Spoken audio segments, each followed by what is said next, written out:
podcasts you love. From people you trust.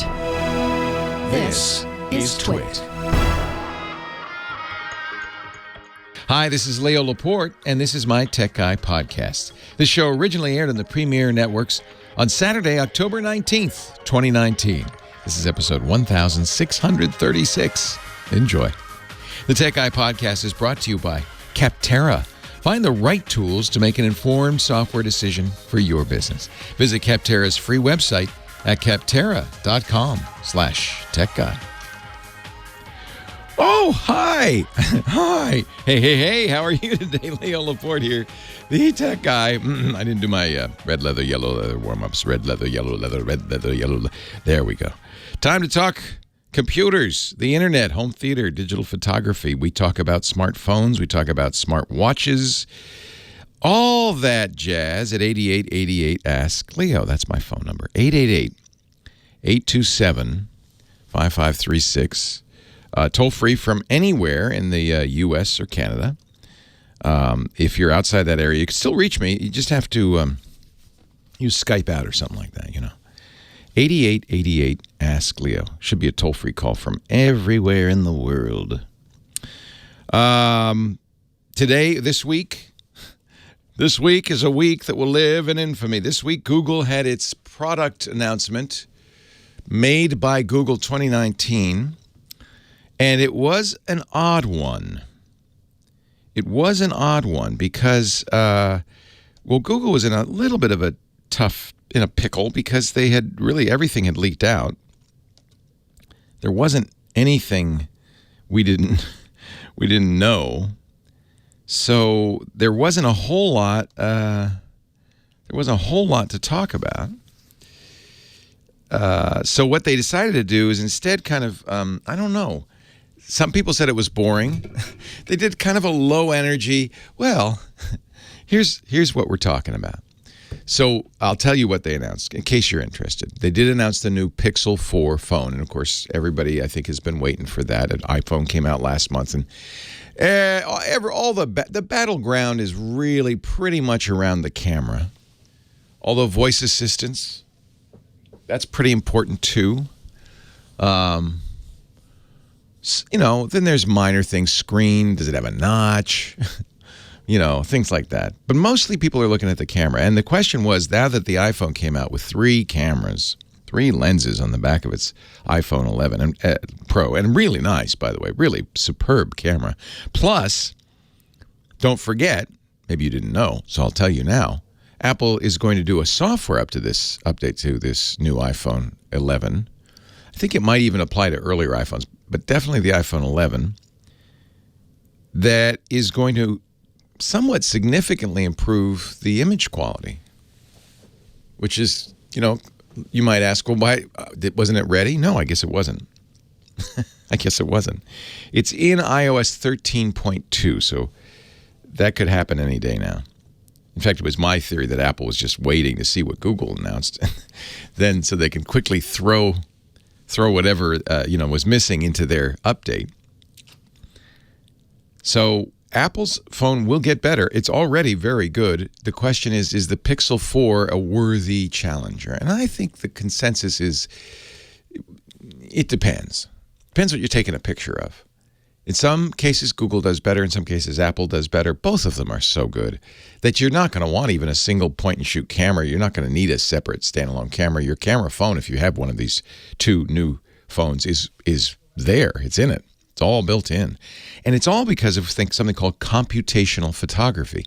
That was one thing at the Google event I thought they did quite well. The father of computational photography, his name is Mark Lavoie, spent some time really geeking out. And I don't know if you saw the event or not. Most people didn't.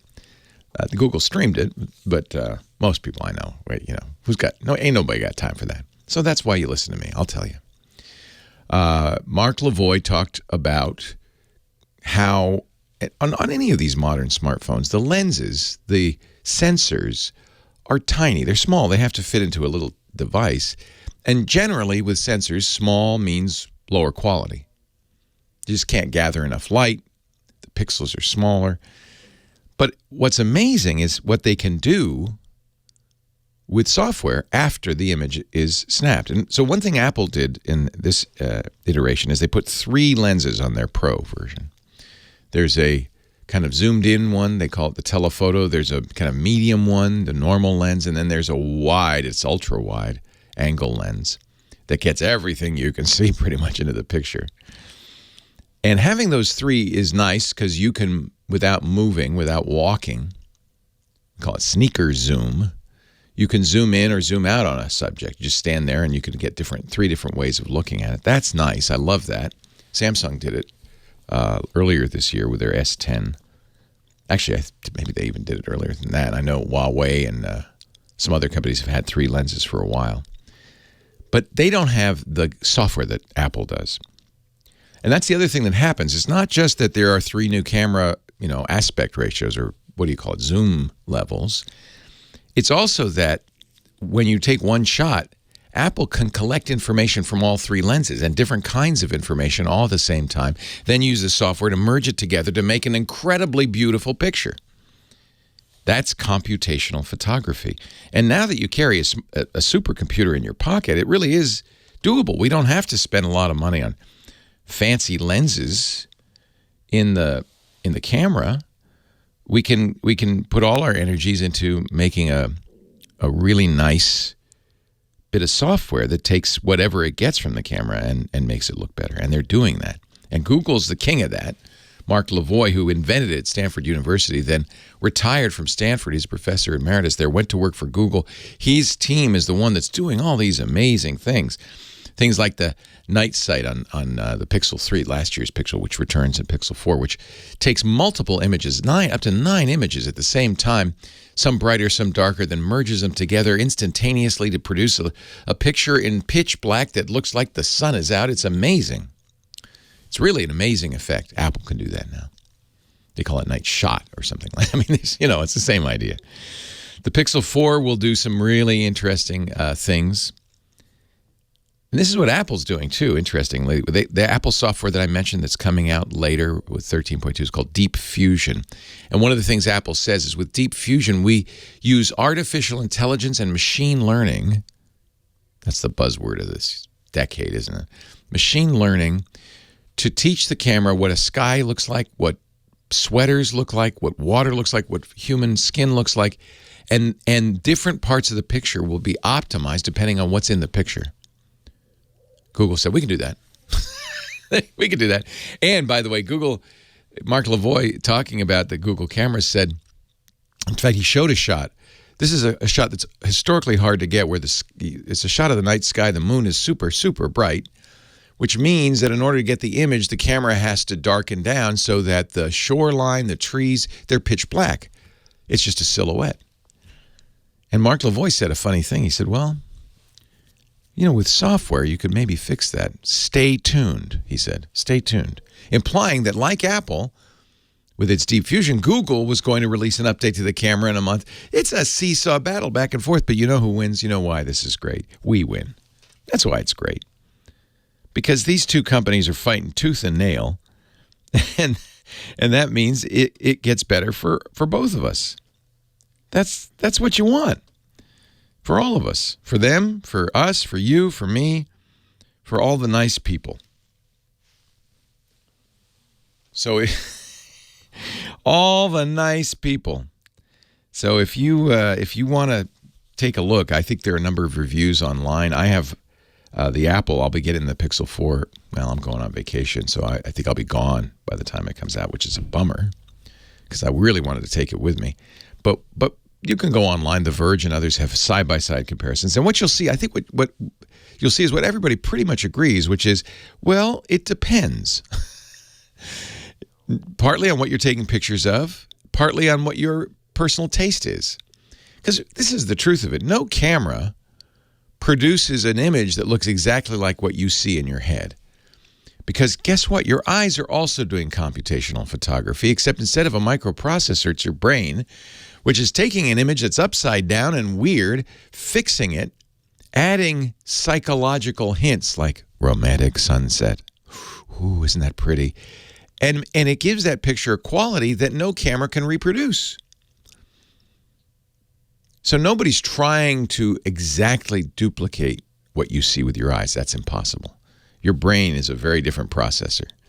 And they can't even tell what your brain's going to do compared with the other person's brain. So they're not going to know. And that's why when you take a picture of a sunset, you ever have this experience, you're standing and you're watching this gorgeous sunset and you say, oh, I got to save this forever. You take a picture, you get it home and it's like, well, it's not how I remembered it.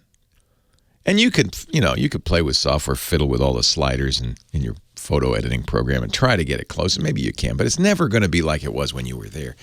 So it's normal, it's acceptable that these cameras aren't going to reproduce exactly your experience. What you want is an image coming out of the camera that makes you feel the same or makes you feel a certain way, makes you feel good about it. And honestly, that's very subjective. Some people will like how the iPhone looks. Some people will like how the Pixel 4 looks. Some people will like how the Samsung looks. They all do different things. They're all arguably doing a great job. So I think the only way to decide really is to look at the images, go to review sites like The Verge and DP Review and see what they put up there and say, I like that. And also, honestly, no one phone does the best job in every situation. Some are better at dark, some are better at bright. So it's hard to choose. I have to say this, and I've said it every time, and now I'll say it again now that we've seen the Pixel 4. If you buy any modern smartphone, and if you're willing to spend, between $800 and $1,000 for, kind of the top of the line modern smartphone, you're going to get a great camera and all the other stuff, a very fast computer, etc. Our home theater guru, Scott Wilkinson, coming up. Kim Schaffer's here. She's answering the phones. Your call next. Leo Laporte, the tech guy.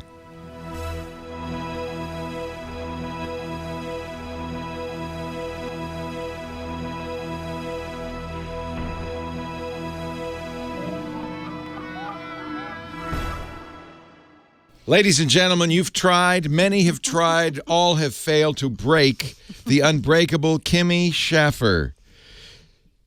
Kimmy don't take no what? Schaffer.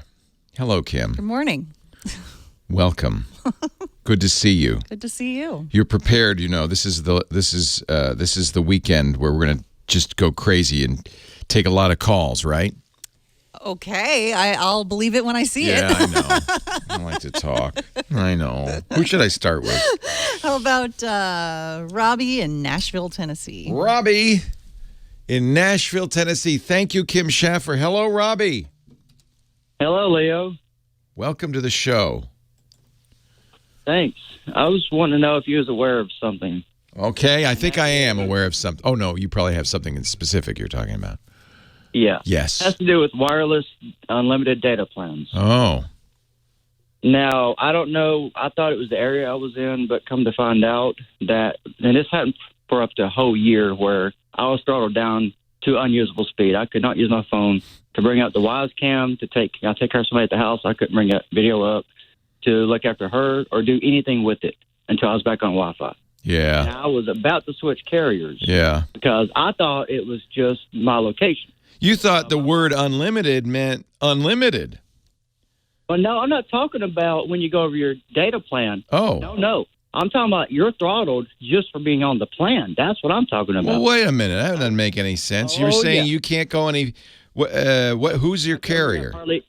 It's Verizon. I was not able to load web pages. Well, that's terrible. Anywhere where I was at, or do anything that had to do with data. So do you think it had to do with where you were? No. And I'll tell you why. Because my wife moved us to a 10 gig plan a month. And when 10 gig month plan, when that happened, everything loaded faster. Oh, how funny. What plan were you on? on? Just the unlimited data plan. Unlimited was slower than a 10 gig plan. Yep. And now that I'm on a gig plan, it has sped up. I'm able to bring up whatever I want. The Wise Cam loads instantly. It's never been as fast as it ever has been as it is now. So what do you think Verizon's up to? What do you think they were up to there? I have no idea. I thought they only slowed you down if you go over your data. Apparently, yeah, not. That's what I thought too. Well, that's why I'm calling, because I don't think that's correct. I think just for being on the data plan, the unlimited plan, they throw you back. And I didn't know. It could. If you think about it, that might make sense. In theory, you got to read the fine print. But it made me mad. If you can't use your phone, I mean, if it's so slow to the point we can't. Well, I agree. Some people don't care. Some people want unlimited, really slow data. How can you use I it, hate though? these companies. Aren't they awful? So you got to read the fine print. There are different, unquote, unlimited plans on Verizon. And you got to read the fine print. Some of them apparently will, and this is the chat room's telling me this, will throttle you from byte zero. Some of them you get 5 gigs or 8 gigs, and then they throttle you. So it's in the fine print. So all the time. I understand. Some of them will throttle you from byte zero, and apparently it says that. Wow. Yeah, but who reads those? Know that. Who reads the fine print? I didn't know it either. There are 5 apparently on Verizon, 5 unlimited plans. Now, why would you have 5 unlimited plans? Well, the only reason you do that is if they have different things going on with them. So if you go to verizonwireless.com/plans/unlimited, and I'll put a link in our show notes, you can then read what the various limitations are. That is, I think, that's kind of skeezy. There's Start Unlimited, which gives you 480p DVD quality streaming. They downplay it. There's Play More Unlimited, which gives you 720p quality streaming.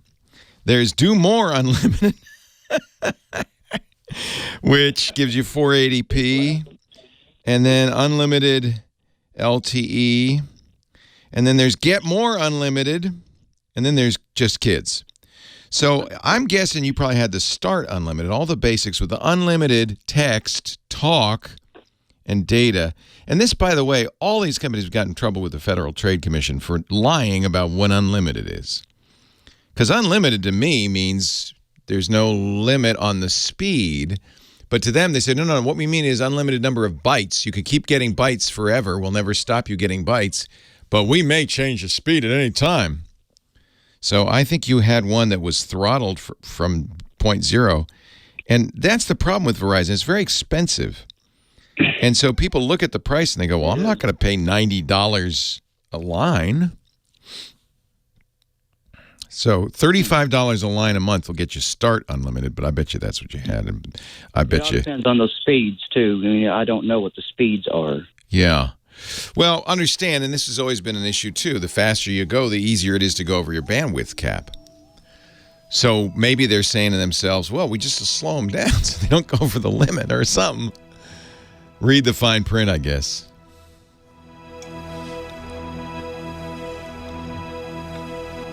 Oh, it's just shameful, honestly, what these companies do.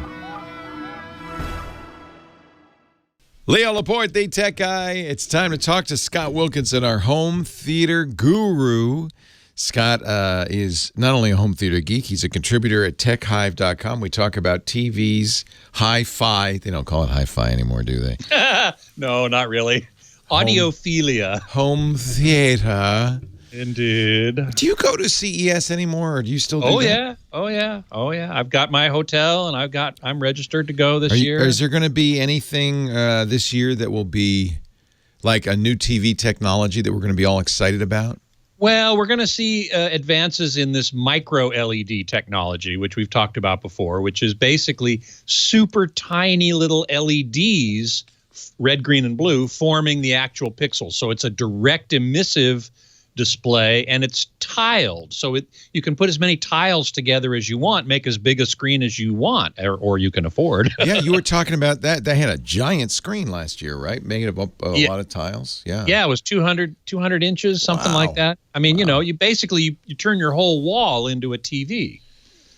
Well, I'm going to go to CES this year, so I'll see you there. Oh, yeah, excellent. Maybe you can spend some time with me and Aunt. We're going to be going around, and we're calling it Aunt and Leo's Excellent CES Adventure. Very good. Yeah, I'd love to catch up with you, and maybe you could show us some interesting TV stuff. Very happy to do it. Very happy to do it. It'll be fun. Mike Heiss in the chat room says it's going to be the launch of ATSC 3.0. Yes. Well, that could very well be. What is that? ATSC 3.0. ATSC stands for Advanced Television Systems Committee. Oh, dear. Committee is a word I don't like. I know. Well, ATSC is the body that came up with, and we now use, the digital television transmission standard, ATSC 1.0, which is what now is ubiquitous in the United States. That's how we get our over-the-air television. So it's over-the-air. It's the antenna that's TV. That's what it is. Okay. Yeah, exactly. ATSC 3.0 is the next generation. Why isn't it 2.0? I still haven't heard a good answer to skipped 2? They skipped 2 for some reason. They went straight to 3. That's because the tech industry hates us. And it's gonna be 4K capable. There's going to be a fairly significant online component to it. So there's going to be some IP, Internet Protocol component to it. So I think they're trying to meld online with over-the-air terrestrial broadcast. Online with over-the-air. So what do you mean meld? What does that mean? Would that be like interactivity associated with a live exactly. TV? Interactivity. So you could vote for American demand. Idol while you're watching it using your set-top box kind of Something thing. like that, yeah. I don't know the exact details, but it's along those lines. Increasing it. There's also a very strong safety component as well, emergency broadcast stuff. So... That's interesting. Is there not emergency broadcast stuff in ATSC 1? Well, there is now, yeah. But they've improved it and expanded it in some way. Will it reach out and shake you and say, get out, get out, get out? Get out of the house. We do have now in California, the My Shake app is available, which yes, it's supposed to give you a few seconds warning before you have an earthquake. Earthquake, yeah. Yeah, exactly. We had one the other day. Of course, I slept through it as always. Yeah, we had a 3-point-something here in LA too. Anyway, ATSC 3.0, it's been tested in a couple of markets. Phoenix, I think. Mike would have a better sense of that than I would. So will I need a new TV? I guess I will. Well, yes. TVs will. New tuner. In fact, I need a new tuner or just a new TV or a new TV? No, you'll need a new tuner. And I think Mike might be referring to the fact that at CES we will start seeing TVs with ATSC 3.0 tuners in them. Yeah, built in. It's so interesting that cable has so subsumed television now. That broadcast is really a what do they call it? Redheaded stepchild to cable. Yes. For instance, the FCC rejiggered the frequency assignments, and it's been going on over a period of couple of years. It'll end next spring, and people have been calling the show saying, Channel 7, where'd it go? Exactly. I remember it was last month, I think, I started seeing, maybe 2 months ago, I started seeing on CBS rescan. As of October 1st or whatever, we're moving. Yeah, and I think they do that. You remember the last time there was a big disruption by the FCC, they had to give people, low-income people free digital tuners, or you could get a 50 because it was going to be such a disruption. This time it's like, we'll put some ads on TV. Nobody cares. The transition from ATSC 1.0 to 3.0, I honestly don't know what their plan is for that transition. I mean, there will come a point at some time when the ATSC 1.0 transmission will stop. Right. But I don't think that's going to be for a while. Right. Honestly, I think with cord cutting, I was just looking at my cable bill, which somehow went up $100 without me even noticing. What? Yeah, it's just been inching up this whole time. It's now closer to $300. It was $200 like 6 months ago. I don't understand it. Anyway, I'm not alone. I think more and more people are actually cord cutting, getting rid of the cable, and going back to over-the-air television. If you live near a city, near enough to get TV, it's actually the best deal in TV. Really good, high quality, high def. Yep. And it costs you nothing. You just have to have an antenna. That's right.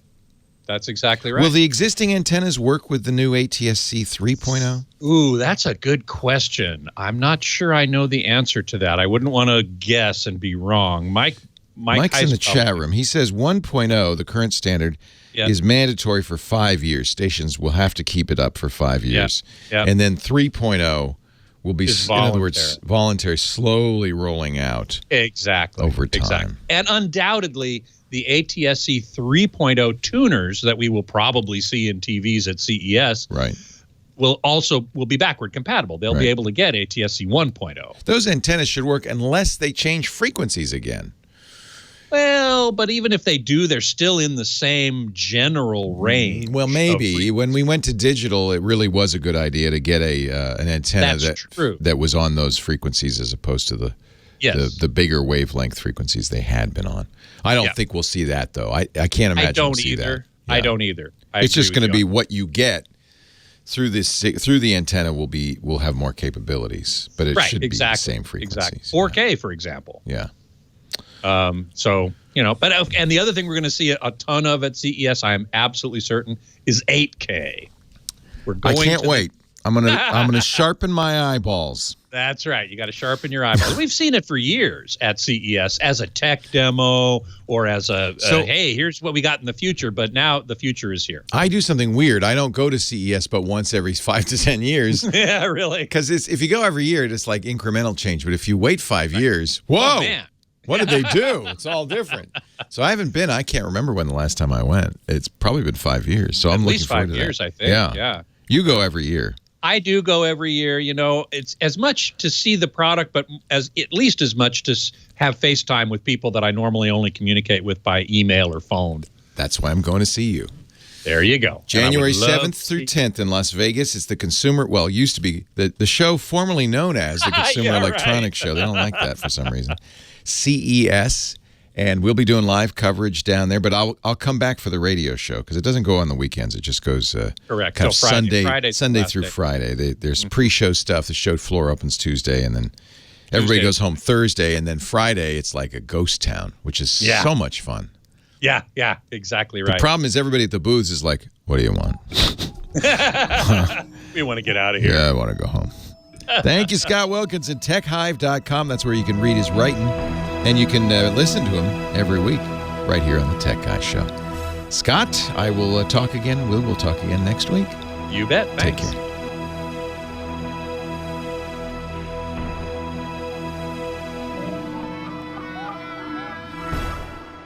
Okay, yeah. Mendota Tech. Oh, sorry. Are you in Mendota? Isn't that a city in California? A little town in the breadbasket in the San Joaquin Valley. I think I've actually been there. ATSC 3 relies on OFDM modulation as opposed to 8 VSB modulation in 1.0. So they're using a different modulation scheme. But again, all antennas care about is the wavelength. So, but their tuners will have to be completely different. Exactly right. That's exactly right. Hey, Loquacious. Good to see you. Mendota Tech is in Mendota. I actually did some sound level measuring there. There was a construction project, and a company I worked for hired a company that I work for. They were hired by Mendota to do some noise measurements on the street where the construction was going to go. They wanted to get a baseline. So I happened to be in Northern California at the time, and they called me and said, "Hey, can you swing by Mendota and do a measurement on the street?" So I said, "Sure, why not?" So I went and did that.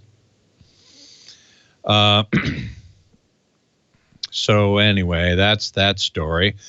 I will be heading out this afternoon. Got another gig tonight, and tomorrow, which I'm real happy about. Anybody in LA wants to come out for something very strange. It's called Prophetic Spirit. It's a whole theater piece with music, dancers, a singer, and a narrator. It was a piece written 50 years ago by Paul Arnold, and it was performed only once on a live TV show which featured the Monkees. But it's not monkey music, believe me. It's very strange, but very interesting. And I'm playing shofar, didgeridoo, and alto recorder. Was it on a Monkees song? No, it wasn't. It was on a special called something like The Fourth Dimension of or 33 and a Third Revolutions of Per Monkey or something like that. It was a weird live special show about the Monkees. And this piece was played on that show. So, and that was the only performance. Now, 50 years later, the woman who sang the vocal part on the recording is going to be there. She flew in from Israel to do this show. Wow. It's really interesting. How neat. Yeah, it's really pretty cool. So 33 and a third revolutions per monkey. Yes, I believe that's what that show was called. Wow. You want to stick around for the top? Yeah, sure. Happy All to right. do that. Hang on. Leo Laporte, the tech guy. 8888. Ask Leo, the phone number. Back to the phones we go. Line 1, Mark, Tustin, California. Hello, Mark. Hey, it was fun taking your picture for a couple hours. You were a bundle of awesome. Where was that? At the this is Mark from Tustin. Yeah. So we did an event in Boston. Mark, who lives in Southern California, flew all the way to Boston for the event, and then I guess it's what all the kids do these days, the selfie line, right? Where I used to sometimes when I do events, I'd have printed photographs and sign them, like at a Comic-Con kind of a thing. But lately, I haven't had to bring photographs or Sharpies. People just come up and they say, "Can we take a selfie?" So, but the problem is that's a lot of work, and especially if you let people do it. So Mark very kindly stepped in and said, "Give me your camera. Stand in the light. Shut up. Smile." I didn't mean to be rude. But You weren't rude. You were brisk. You kept the line moving, and you know what? I'm glad you did because it took 2 hours to do all those selfies, a lot of selfies. So thank you. Yeah, but just so people know, you really are that nice. The entire time, you never rolled your eyes. You were interested in each person. I was rolling my eyes in the back of my head. No, I'm very grateful. I'm lucky. I mean, I'm just some geek on the radio, and people actually come to see the event, and then they want a picture with me? What is that? That's nuts. So I'm just very grateful. I feel very fortunate. So believe me, I'm not gonna be dismissive of anybody that wants to get a picture. It's fun. I mean, I'm not Elizabeth Warren famous. She did a selfie line. What was it, for 4 or 5 hours the other day? I'm not that famous. It's funny, actually. I'm kind of acting like this is new, but I have watched this change. I started doing personal appearances, as silly as that might sound, in 1999, I think, with Tech TV. In fact, we didn't think anybody'd show up. My co-host Kate Botello and I went to an event in Las Vegas in the parking lot of a CompUSA. That'll tell you how long ago that was. And we got out of the rental car. We drove over from the airport, and she grabbed my arm, said, "Leo, there are people here." We had no idea if anybody would show up. And in those days, it was pretty much autographs. People had cameras, but they didn't have camera phones yet. And I've watched it change. I remember going through a really awful period where people had digital cameras like the Sony Mavica that saved the photo to a floppy disk. So it was they go, "Okay, hold on. Don't move." Okay, got the picture. So we've gone through some bad times, a lot of slow cameras, but now with camera phones, everybody's got a camera phone, and that seems to be just the way to do it, is a selfie. Let's get a selfie. I love it. It's really fun. So thank you. And Mark, you volunteered. I can't believe you came out from Tustin, first of all, but so thank you for that. And then you volunteered to do it, and I really appreciate you helping out. It's nice to talk to you again. Yeah. And by the way, I didn't mean to start trouble with that whole comment to Lisa I made about you going off to Mars. Was that you? I talked to her before the event. Oh no, she loved it. Great business advice after. She loved it, Mark. She held that to her heart. Mark told her if Leo ever goes to Mars, which I think maybe I said once, it'd be kind of fun to be basically it's a one-way trip. I'm old enough that maybe they'll send me and I'll get to stay there. And you said to her, if she ever goes to Mars, there's a bunch of guys waiting in line for you. And she just loved that. Thank you, Mark. She was very flattered. Oh, good. A little creeped out, but very flattered. Dude, that's what I say. I did not mean to creep her out. No, you didn't creep her out. She just thought it was funny. How nice you know what? Lisa loves geeks. Otherwise, she wouldn't be married to me. And so she was in heaven hanging out with all the geeks at that event. It was a really fun event. We'll do more of those, by the way. LastPass wants us to do a couple more next year. We're talking some other advertisers want to bring us out. So I think it's just a matter of time before the Leo Laporte Tech Guy World Tour. Cool. Hey, I had the question, which is hopefully quick, but you made me think of one more about TVs. Okay. The first one is you know how you and Steve Gibson would say you need to do a read on an SSD every once in a while just to keep it going? Because I have a MacBook Air that just is running slow, but it's got 46 gigs free. So I don't think it's a low disk space, but I have no idea what to use on a Mac. You know, on a PC, you can just use SpinRite or Western Digital in Windows. You can use the reason for this is something I don't think need to do it on a Mac. The reason for this is something called TRIM, T-R-I-M. And it has to do with the wear leveling algorithms used on solid-state drives to keep them from burning out. Solid-state drives don't do garbage collection. So as you use them, files occupy space, but the space isn't re-released or reallocated properly. You know what? The details escape me. But the point is, and Alan Malventano, who's at PC Perspective, actually he just took a job at Intel, so now he's at Intel. But he was the pioneer of SSDs, and he was the one who discovered that if you simply do a defrag on an SSD, which is counterintuitive, a solid-state drive shouldn't need to be defragmented like a spinning drive does. It makes no sense. But what it does do, it triggers the controller on the solid-state drive and says, hey, do a trim. SpinRite will do the same thing. Anything that really accesses the hard drive, the SSD, a lot will apparently trigger the controller to go trim. Trim is just a garbage collection routine it runs through. It doesn't want to be doing it all the time. It could waste time. But you don't, in my understanding is you do not need to do it on the Macintosh. If an operating system understands that, it will do trim itself. You don't need to trim. So I would search for trim in Mac OS and see. It may need that you may need to trigger it. Oh, yeah. Okay, here's the deal. I guess Apple's solid states trim automatically. But on Mac OS, especially older Mac OS, you might need to get a program to do it on third-party, non-Apple drives. Now, I suspect this might have changed. I'm looking, but if you Google this, I'm looking at an article that says, enable trim for any SSD in Yosemite or later. And so it sounds like Apple makes trim available to all SSDs, starting with Yosemite. It now supports third-party SSDs, so I think you shouldn't have to do it. So your slowdown is probably not related to that garbage collection issue. All right, and then I'll have to do whatever that utilities. Now, if it's an external drive or a Thunderbolt drive, then you don't do trim. No, it's built in. It's just the Mac boots up. It takes minutes to boot up a MacBook Air, and it's a solid-state drive. It shouldn't. Yeah, it really shouldn't. It should be pretty quick. Yeah. Well, there's a command, trim force. So, capital TRIMFORCE. So the command on the terminal would be sudo trim force enable. That should be enabled, but maybe it isn't, and so that might be worth a try just to see.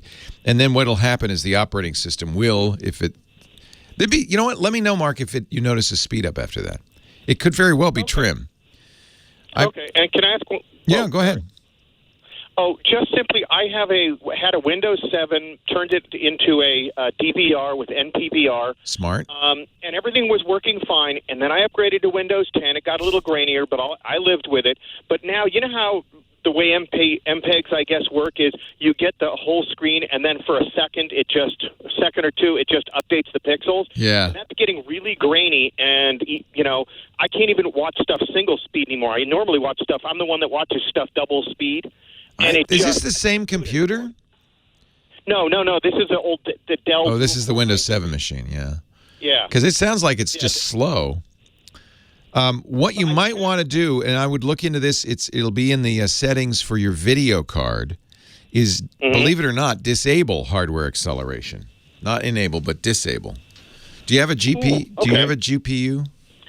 No, it's, all the built-in stuff. It's It might be, this is a weird fix, but and it's a long explanation, but hardware acceleration was a system used in older machines so they could blast the video onto the screen, not go through the card. If you have a setting, switch it. Just see if it gets better. That's, I guess, my advice to you.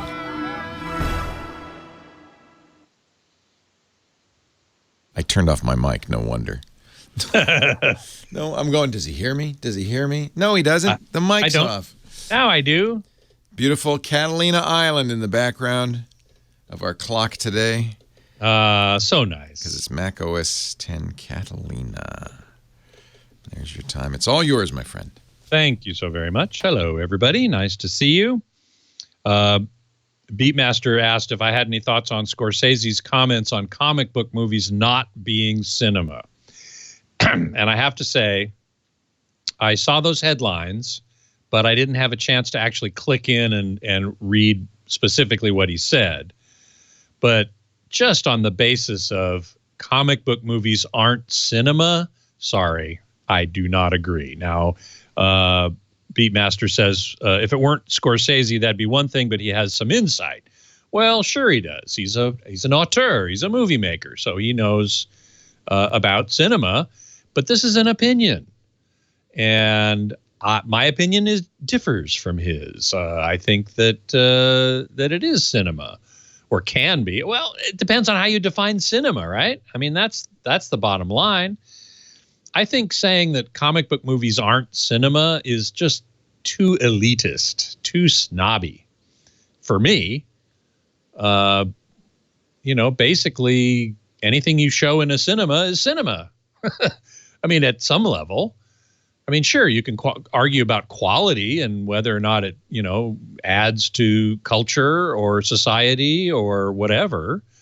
But I would not go so far as to say comic book movies are not cinema. Sorry. Let's see. Oh, Lawn Dog here made a good point about antennas. I'm sure marketing people for antennas will come up with a scheme to tell you that you need an ATSC3 certified antenna. Yeah, I expect you're right because these companies always do that. And in fact, we may see Weingard or Mohu or some of the big antenna companies at CES starting to tout that. But again, I really don't think that's a problem. Somebody else asked me a question here in the chat room about image retention and burn-in on cell phones. Now, I don't know much about cell phones. I do know that some of them use OLED screens. The others must use LCD. I don't know what other technology they could be using. And I made the point of making sure you know the difference between burn-in and image retention. Burn-in is technically what you would refer to as something permanent. Image retention is temporary and can be erased. And he wanted to know about whether or not you could reverse the effect of it. And apparently he's been shopping for used Samsung Note 5s. I'm trying to look here for it. And he has noticed image retention or burn-in on these phones. I don't know whether the Note 5 uses OLED or not. OLED is more susceptible to image retention and burn-in than LCD. Neither of them are completely immune, even LCD. But if it's image retention, it can theoretically be reversed by displaying certain types of images that would exercise all the pixels equally. And in some cases, I've seen examples of that are kind of like color noise. So random noise, like you would see in the old days if you mistuned your TV, right? If you could tune the TV to between channels, you'd see all this snow, right? Well, I've seen Blu-rays that have that. I think there's one on AVS Forum that have that. That's the image, except that it's in color, and all the little sparkles are different colors.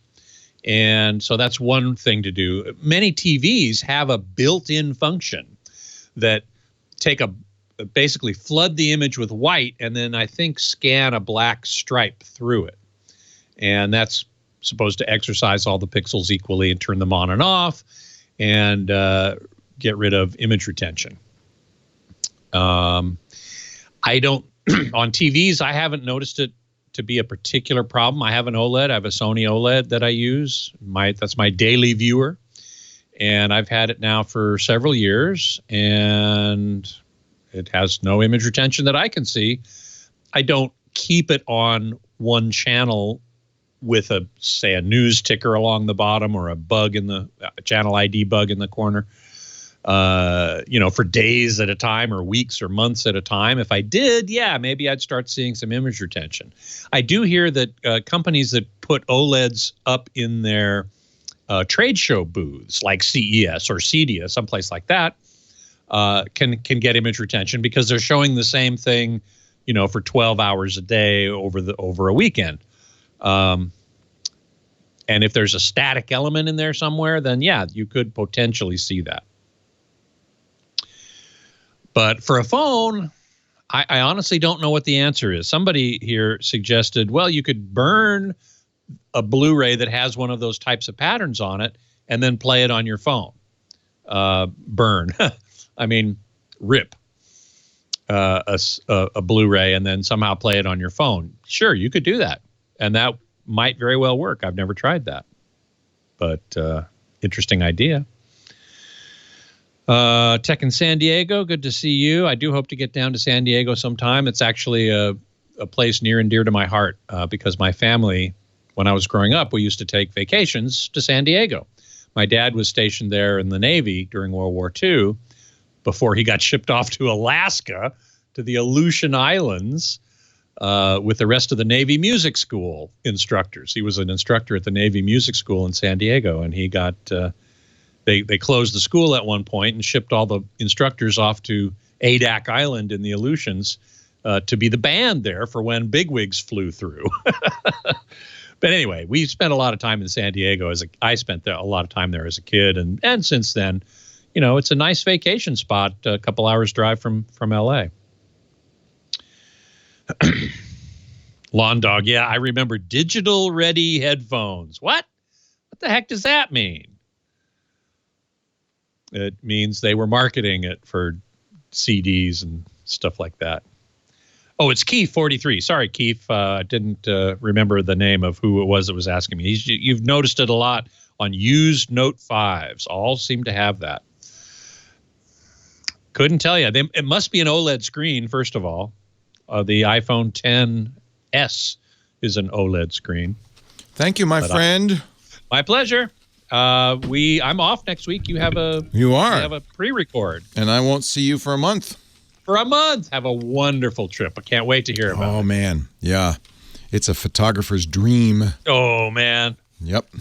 Petra is on my bucket list for sure. I can't wait. And Jerusalem, I've never been there. Oh, so awesome. Can't wait. Yeah. Stay safe, man.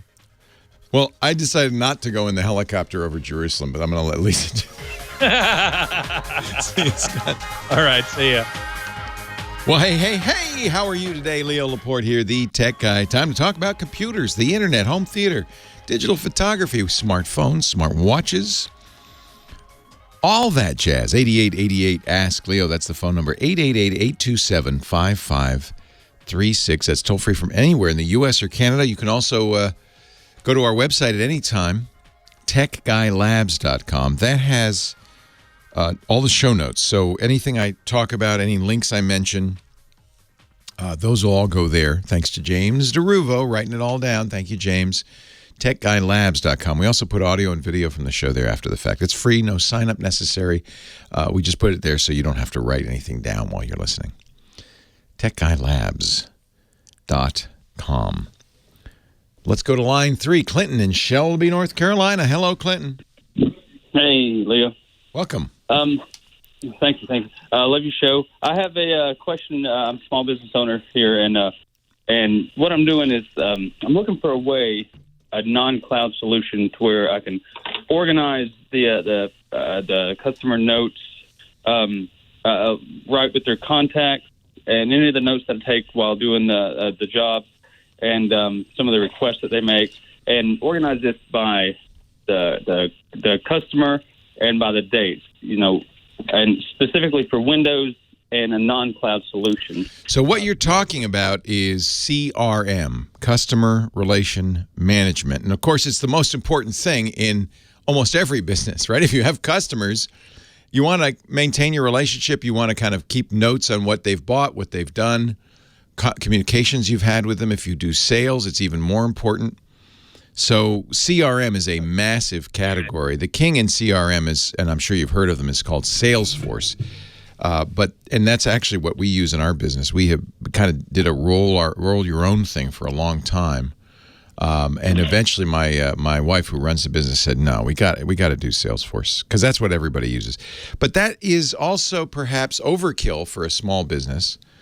You know, I remember in back in the day, people used so Salesforce is very much cloud, and almost everything you're going to talk about these days is cloud. Back in the day, there was a contact manager called Act that was really popular that did all of that stuff. And it, things like a tickler file. So if you called a client, and you wrote him an email, then it would tickle you in a month to say follow up, that kind of thing. And you would set the time and all that. And Act was very popular. And I remember when Act went away, it was the number one question on the show for some time, which is, well, now what do I do? So it ranges from just, a simple contact manager with notes and maybe ticklers and that kind of thing, all the way up to these big databases that Salesforce and its, brethren represent, the CRM software. There's some simpler stuff you could take a look at. Why do you not want cloud-based? Well, I'm okay with cloud-based, but I prefer to have the stuff just locally. And actually, I was going to mention this other thing, which is kind of cloud-based. I was going to ask you how can I create the fillable forms, like the custom forms where I can just enter the data on the go, and then I could retrieve that later. So that does integrate the cloud aspect. So may have to get over the whole no cloud thing just soon. A lot of people getting over the no cloud thing these days, because there are certain advantages to cloud. It's part of the reason cloud started is because we all have so many devices. We have phones, we have laptops, we have tablets, we have the desktop at work, we have the desktop at home. And if stuff is in the cloud, then it's available to all those devices, always updated. So that's something that has really changed. And as a result, more people are open to the idea of cloud. But almost every solution will have kind of a hybrid. So you have stuff locally, but you might have stuff in the cloud for just those purposes. The closest thing to Act, in fact, it's the same age as Act, is a program called Goldmine. Same idea as Act. It starts really, it's a small business CRM. It starts really with your contact list, but it allows you to do a lot more, including custom fields and templates, which is something you kind of wanted, it sounded like. I would take a look at Goldmine. There's an open source product that's very popular, but I think maybe too complicated for just a simple small business needs. That's called Sugar CRM. We have an advertiser in our podcast I think is quite good called Monday.com. It does very much the same kinds of things. It's really a matter of kind of almost what your taste is, but also how deep in the weeds you want to get, how much customization you want to do, and how much you need. Right. I'm a big fan of, it's more cloudy than not, Zoho, Zoho, is a great it's kind of like Office for small business. And so they have CRM as well, but it integrates within their word processor, contact list management, spreadsheets, all the other things Zoho does. That's another one, Zoho. And I've actually been hip deep in your sponsors over the past few months. So they've all been stellar. Especially Capterra, and we have Simply Safe. Love them. And, go to Cap. Now that you know you're looking for CRM, you can just search for it on Capterra. That's a great place to go, and that's free. And you'll get a long list of CRM programs. It's a very hot category. Those are just a few that come to mind that I've played with and used. And it really just kind of does depend on how complicated you want to get it, honestly. And my advice to you is make it as simple as possible. Because too complicated, just overwhelming, and you spend a lot of time messing around with it instead of just using it. But I think, on the other hand, people will say, "Oh yeah, but you'll pretty much outgrow it if it's not complicated." I don't know. You know your business better than I do. Well, thank you so much, Leo. You've been a great. My pleasure. I'm so glad you called. This is when you get to the point where you're using a CRM, that means your business is booming. It's doing well. When it's a small business, And I remember when we started our podcast business, you keep everything in your head. I know all our sponsors. I know all the people involved. But as the business grows, it becomes harder and harder. And you want to do a better job, too, of servicing customers, potential clients. You want to be more responsive to them. What you really want is for them to think they're the only customer. They're the only client, right? And, of course, they're not. But you want them to feel that way. And the best way to do it, that's why it's called customer relationship management. It's about making them feel like they're the one. And then there are other, each CRM program has other pieces built into it, like to-do lists, project managers, things like that. Monday is very focused on that. It's as much about workflows as keeping track of clients. Goldmine is really essentially a beefed up contact manager like ACT was. And there's everywhere in between. And of course, there's Salesforce, which I don't even. I look at it and I go, I don't know what to do with this. That's well beyond my pay grade. Leo Laporte, the tech guy.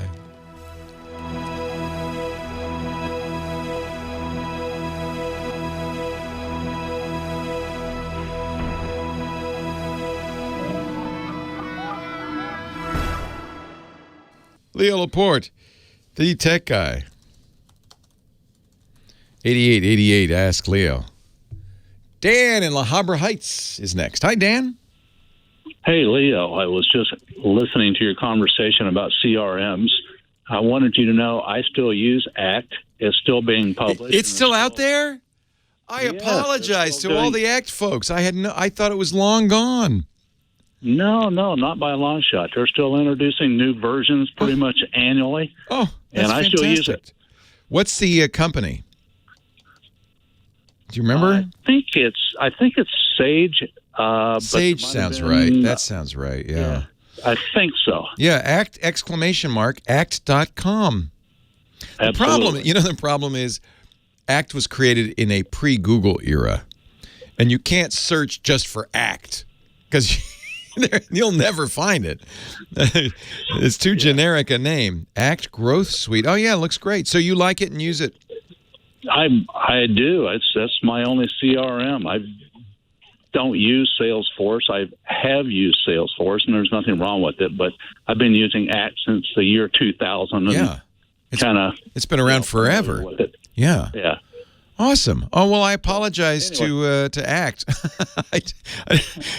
The news of your death was greatly exaggerated. I apologize. Swift Page is the company. I'm wondering if it got sold and went through a couple of. I have a feeling it went through some ups and downs at some time. So all right, that's great. I suspected it did, but it still serves me, and I thought it might serve your caller. And they have a free trial, so you can go to act.com and give it a shot. There you go. Yep. I'm a nitwit. Thank you. Thank you, Dan, for the correction. I appreciate it. Oh, you bet. Have a great day. Take care. You too. Yeah, ACT was the king of the hill. And really, it started as a contact manager, as did Goldmine. I used Goldmine for a long time. I didn't use any of the CRM features. It was before there was even a term CRM, I think. We didn't know from CRM back in the day. Todd in Portland, Oregon. Leo Laporte, the tech guy. Hello. Hey, Todd. Welcome. I got to preface the call by saying whenever I call tech support, I'm always the guy that gets, I've never heard that before. Yeah. Aren't you lucky? I'm always that guy. So, honestly, I feel like the main reason to call tech support is to see if anybody else is having this problem. Well, yeah. But when I hear I've never heard that before. Yeah, that's not encouraging, is it? Makes me laugh. Yeah. Oh, I never heard that before. Anyway, what is your symptom?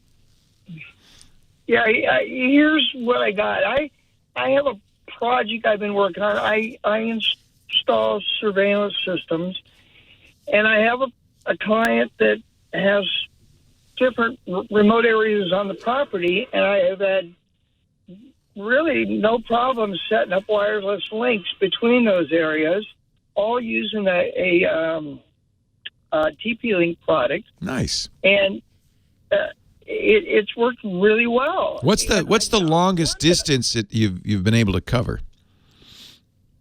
Oh, probably a half mile. Really? they work really well, and they're really easy to set up. So nominally, Wi-Fi's not supposed to go more than maybe 300 feet. Usually it's half that.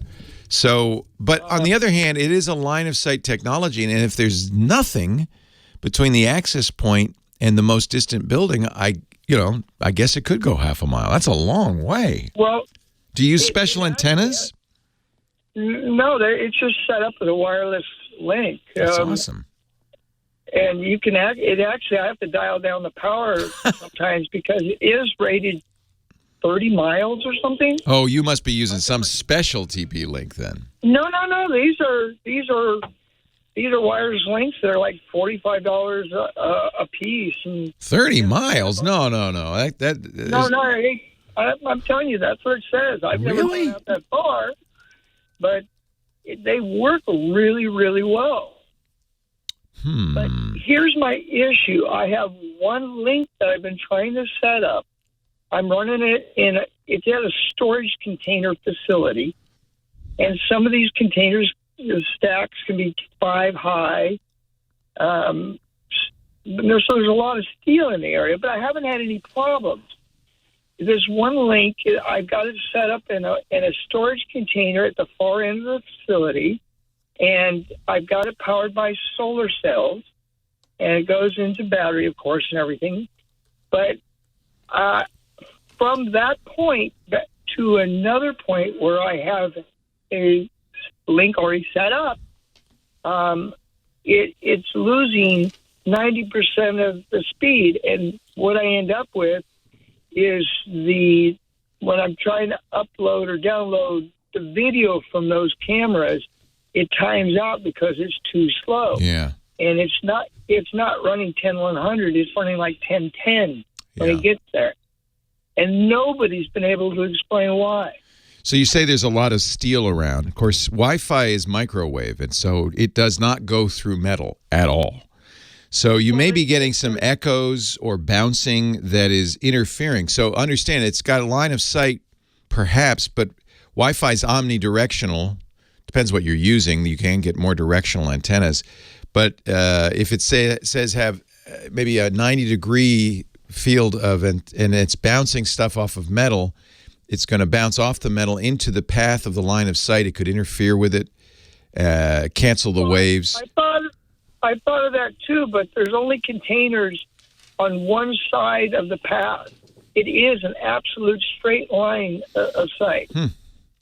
I wonder if you could, have you tried kind of turning it just to see if you can get better results by moving it slightly or turning it slightly? I've done that. I have. And it is, how high is it? You've raised it up a little bit, right? I mean, you want to get it as high as you can reasonably get it. It's about 20 that's good. feet up on a pole. Oh, yeah, that's good. The ground is not interfering with it. No, I mean, this is what I got several hundred radio station engineers listening, going, "Oh yeah, tell me about it." RF radio frequency is kind of a black art, a voodoo, and sometimes you get interference in ways you just didn't expect. It also could be. Is it a repeater or is it is the Ethernet connected directly to the base unit?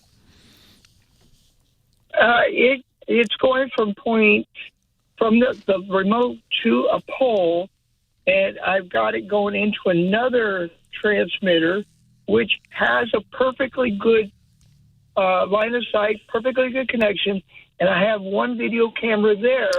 Well, do remember that if you're not terminating the internet into that access point, it's got a backhaul.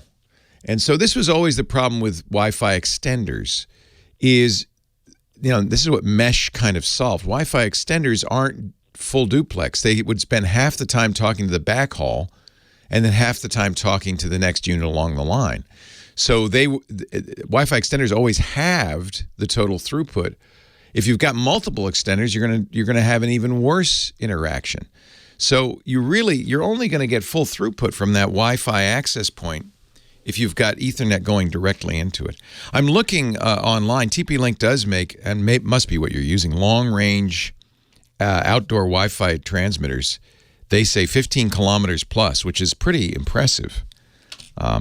I'd hate to be anybody in that neighborhood, however, because I wonder how it affects the neighbor's Wi-Fi.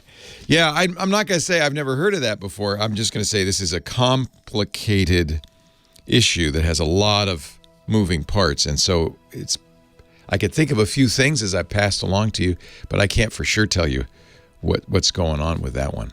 Maybe somebody listening can. I don't know. Johnny Jet, travel guru, coming up in just a little bit. Leo Laporte, the tech guy. I should probably do a little mention of our sponsor. I have been lax, but you know what? I love Capterra. In fact, didn't one of our callers say how much he loved Capterra? If you use software in your business, remember we were talking about CRM software. If you use software in your business, many of us do, sometimes we use software that's so old just because that's what we've got or that's what, they bought way back when. There is amazing business software out there, and Capterra is the right place to find it. A free directory of the best software in every category, 700 categories, thousands of programs, everything from big line of business software like CRM to individual like yoga studio management and individual business software. And because Capterra has more than 1 million reviews, real reviews, verified reviews from actual users, you're never in a mystery about whether this program's good or whether it'll do what you want it to do. You just read the reviews. There's 1,000 new reviews every day. I honestly think that's because Capterra is free. And people are so grateful that Capterra exists, they leave a review. That's all you need to do. You don't have to even do that, but I think people do. I love Capterra. Capterra believes software makes the world a better place because software can help every organization become a better version of itself.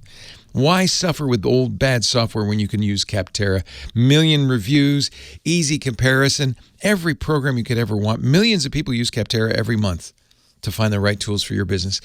I got to underscore this, though. It's free. Not freemium. They're not going to hold out their hand. It is free. Capterra.com/techguy. Find the tools to make an informed decision for your business. CAPTERRA. Capterra.com/techguy. Capterra software selection simplified. Thank you, Capterra, for supporting our podcast. Thank you for going to Capterra.com/techguy. Capterra. He's been everywhere, man. He's Johnny Jet, breathing the mountain air because he is a traveling man, our travel guru. He joins us every week to help us travel like a rock star using technology. Hello, Johnny. Hello, Leo. How you doing? I am great. Now, did you travel this week? You were warning me. I finally got back to the skies after 2 months. It's actually the longest I've ever been on the ground since in my adult life, I think. No. Because for a while, you didn't fly at all, right? Let's say since I graduated college. Okay. Because you went through special brain surgery to eliminate your fear of flying. Well, I used to be afraid to fly between the ages of 17 and 21. Oh. And then when I went to school at 21, and then I started flying a lot because I went to school in California. I grew up in Connecticut. I dated a girl whose parents lived all around the world, including Hong Kong. Wow. And, that was my first international trip, and that's what really gave me the travel bug. As they say, cherchez la femme. Look for the woman. It means look for the woman. Behind every great travel writer, there is a woman.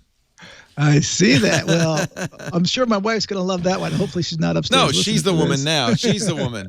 She's the woman now. My girlfriend Sally in college, her parents were amazing, and she was amazing. And Johnny, I'm trying to get you out of this hole you dug. It's too late. So, Johnny, help us travel like a rock star. All right. So this week, I took to the skies, and actually I flew American. I have my most miles on American right now, and they just came out. Do you like American International? Is that a good way to go? Because I'm trying to decide how to get to Germany next year. It depends on the plane. So, unfortunately, the flight crew on American seems bitter. They're not very good. The food's not that good, but they have some good seats. They're bitter? The 777-300. Why are they bitter? I don't blame them. I mean, their management is really bad. And, for example, when you board a plane, flight attendants are not being paid until that door closes and it pushes back. Oh, please. They don't get paid a dime. Oh, that's ridiculous. So if you're delayed 5 hours on the ground and the door's still open, they're not being paid. Oh, that's terrible. Is that just American? No, almost all of them are the same. Oh, my goodness. I'm going to give them a tip. I say this is for until they close the doors so you don't starve. Well, I usually bring them or a bag of chocolates, but yeah. So unfortunately, they don't mind international that? They like carriers that? are better than the U.S. carriers. I would definitely choose an international one over a U.S. Unfortunately, but again, it depends on the route and the plane. Monday, not all planes are created. I am flying United to Athens, Greece. But should I bring chocolates? Yeah, they would like it. Yeah, I'll bring chocolates. I will. So I just bring a bag of like Hershey's Kisses or something. There's a C's chocolates at the airport. I'm getting them the good stuff. Yeah, but they're gonna get ripped off. You're gonna get ripped off there. But you can go to like Target and buy. That's for the grandmas for like who forgot to get a gift for the grandkids, and they're on the way home and they go, "Oh, darn, I gotta get something," and they buy $100 box of chocolates. Okay, right. But my general rule is you bring like 3 bags, one for the gate agents, one for the flight attendants, and one for yourself. But one for yourself. I can't do that. Okay. I'll bring 2. That's a whole nother story. But my point about American is make sure you download their app if you're flying them. Also United and Delta, because they've been doing this. The technology is once they scan the first boarding pass, they then alert you that boarding has begun.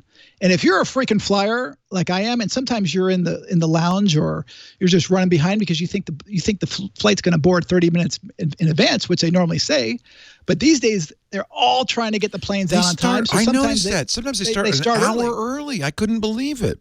Well, I don't know about an hour, but they will start early. And the problem 45 minutes early. Yeah. If you're a freaking flyer and you show up and they've already started boarding, you're not going to get space for your bag. No. So, I know. That's a real So having problem. this technology is great, and it works. It worked great. I was right by the desk when they started boarding, and sure enough, the moment they announced boarding, I got the notification on my app. I have the American app on here. I'm logging in right now, and I'm going to put my. But United and Delta has been doing this already, so Americans just catching up to them. But it's good to see that they're catching up. I actually I always, when I fly, I have the app for the airline. You know, one of the reasons you put it on the phone, or even better, the iPad, is I've noticed a number of airlines, maybe Delta and JetBlue, they have entertainment in the app. You don't see it until you're on the plane. For sure. American too, Air Canada, Rouge. I mean, you need to download the apps before you get on the plane. Yeah. Because a lot of times they'll even say it while you're on the ground. They say, listen, download the app. Yeah. Because our flights do not have in-flight entertainment systems. That's fine with me. They're saving money. I'd rather watch my iPad anyway. Yeah, well, but you need to have the app. Otherwise, you're just staring at the seat in front of you or reading a book if you even brought one. Reading a book like a savage. Yeah. Like a caveman. No, the worst is having to read the magazine in the seat back. Well, I have a couple columns in some of them. But there's this guy named Johnny Jett. He really is good. He writes really well. But another thing is this week, I went down to Florida with Embraer. They're a Brazilian company. Oh, how was that? And I got to go on one of their brand new 195-E2. They make those commuter jets. I've been on their regional jets. The regional jets. Yeah. The regional. Yeah. Actually, a third of the flights in America are regional jets. And what I love about them is that it's 2 and 2. There's no middle seat. But they took some media up to the Nassau space shuttle landing. Ooh. So we got to land at TTS airport, which very few people do. When we landed, we had to go through security. We got a private tour of the Kennedy Space Center by an astronaut. But the cool thing about it, let me regress. They put us up at the Westin Fort Lauderdale. Yeah. So when I checked out, they're like, oh, by the way, it's a $44.07 resort fee. I'm like, I arrived last night at 10 o'clock at night, and I'm leaving at 8 o'clock in the morning. Freaking resort. And you're still charging me a resort fee. They're like, yes. I was like, let me speak to the manager. The manager's like, comes out. He's like, sorry, we can't do anything about it. I go, you know what? I'm going to destroy you on social media. This is ridiculous. He's doing it right now on the radio. You're being destroyed. Well, it's just. I hate these resort fees. Just raise the price. When they don't disclose them. Yeah. And I knew I wasn't even paying for it. I knew the client would pay for it. It's just the principle that I arrive late at night, leave early in the morning, and they're still charging me $44. So there's a website called killresortfees.com. I'm in. This teaches you all about resort fees, how you can fight them. You know, obviously you can boycott places, but unfortunately these days everyone is charging a resort fee, or they'll call it an urban city fee if you're in New York City. It's ridiculous, and it's just a way for the big hotelers not to have to pay the third parties, because whenever if you book a hotel through like Expedia or Hotel Tonight, they got to give a good percentage to them. Wow. And it's also a way they can get around without getting taxed so much. Wow. So it's a big sticking point for travelers, because I despise resort fees. I do my best to stay out of some of the hotels that have them, but it's almost impossible. But I think, fortunately, I think this is one thing that our representatives, both Republican and Democrats, agree on, that it is ridiculous. Well, what they're doing is they're raising the room cost without having it disclosing it because everybody uses these, Expedia and these online sites, hotels.com, to book. So they're all just looking at that top line number, and they're not, that way they can have a low top line number and really make the room $50 for more. sure. You look at, actually, I think one of the biggest offenders is Circus in Vegas. They charge like $28 for a room, but then you get there, and I think it's a $32 resort fee. Vegas is famous for resort fees. They are, yeah. But to always find out, and because it's not always simply disclosed. And actually, I did not even know about it because someone else booked the room for me. And when I checked in, they never said anything. It was when I checked out, and I was like, "This is ridiculous." So I'm Johnny giving it to Jet, him right now. the angry traveler. He's angry. Do not mess with the Jet. It's like the Jets are going to have the day. I like to fight. I like to fight for the little guy. And fight for the little guy. That's right. Yes. You weren't even paying for it, and you're still fighting for it. Heck yeah. JohnnyJet.com. That's his website. He's on Twitter, Johnny Jet. He's got a giant megaphone on Instagram, Johnny Jet. And every week right here on the Tech Guy Show, I oughta. Leo Laporte, the Tech Guy. I oughta. Leo Laporte, the Tech Guy. 8888 Ask Leo, the phone number, line 1. Stan in St. Louis. Hello, Stan. Hello. Hi, Leo. Thanks for taking my call. Well, thank you for calling. I appreciate it. Yeah, I'm Stan R., again, from St. Louis, Unix and Linux user. Oh, yeah, we talked a while ago. Yeah, thank you so much. Everybody enjoyed your comments and so forth, and I've been enjoying your comments between shows. I hope you have a really good vacation time. Thank you. Everybody will be missing you, even though you may think that they don't. But that just means you train them well. They don't miss me at all. I will miss them. Yeah. My wife knows that when I'm on vacation, I end up doing a 2-hour show every afternoon. So the poor woman has to sit and listen to me gas. So, yeah. I wanted to say that I'm a happy Spin Ride owner and an annual IT Pro V TV subscriber. Well, Stan, I don't require that you participate and sponsor with our sponsors, but boy, I sure like it when I hear that. Thank you. Oh yeah, I'm 70 years old, and with the groups that we Unix and Linux groups here in St. Louis, I just enjoy keeping up, and it keeps me. So you're not even doing it for things every day. You're not even doing it for professional reasons. You're just doing it because you love it. That's right, and I've loved it for years. Nice. Now, I need your phenomenal memory because my Google foo, search foo on the internet sucks really bad. Okay. My problem is I've got a graphic display problem that I think is hardware, but I'm interested in describing what the problems are so I can ask for other comments and help and so forth. So do you know of a website that gives graphical examples and descriptions of different graphic problems? When you say graphic problems, what specific content are you want to do here? Well, the screen is... you mean there's issues on the screen, and you want to see a site that says, if it looks like this, do this? Yeah, or just to actually describe the kind of problem. The only term I'm familiar with is the screen tearing. Yeah. They talk about where it does one line across, but this is. Well, what are you seeing? What are you getting? Maybe Leo's memory will. Well, because I don't know of a site where that's a great idea, though. Somebody should put some examples up. Well, it starts out with little square blocks, and then the little square blocks become oblong blocks, and eventually the whole screen gets filled up with oblong blocks. I've never seen an example of this anyplace else before. Is it only when you're watching video, or is it all the time? All the time. I suspect it's hardware because it happens after a certain length of time, which varies. So. And it's That's interesting. So as it gets hotter, perhaps something happens, or yeah, and it's the built-in thing because it's not an additional card. I always buy the wrong hardware when I try to replace something. Now, don't beat yourself up. I recently needed to buy a hard drive replacement for one of my devices. It required a 2.5-inch hard drive, and not once but twice I bought a 3.5-inch hard drive, and I kept getting the wrong size and thinking, what am I doing wrong? I keep clicking the wrong link or something.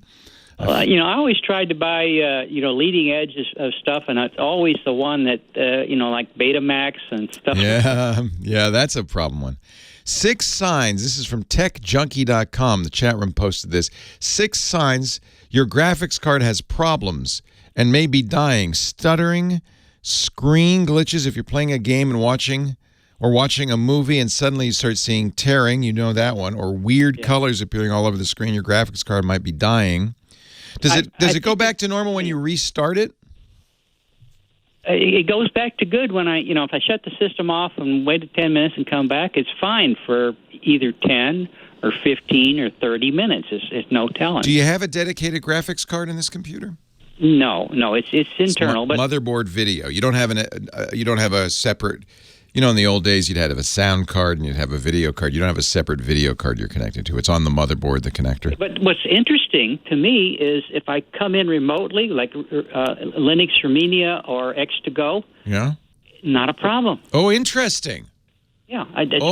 Interesting. So it's only when you're running locally. And what operating system? Linux Mint, Mate version. Okay. They're all. It's interesting. So you use some other screen as a server, some other X window installation as a server.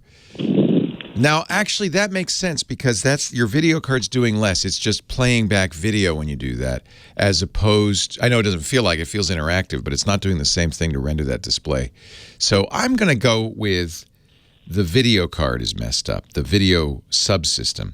Yeah. Sometimes that's a question of just, especially in Linux, a driver that's not compatible. Wouldn't be like memory playing with that, or not RAM, but there is memory. There is video memory, and it could be that could be a problem.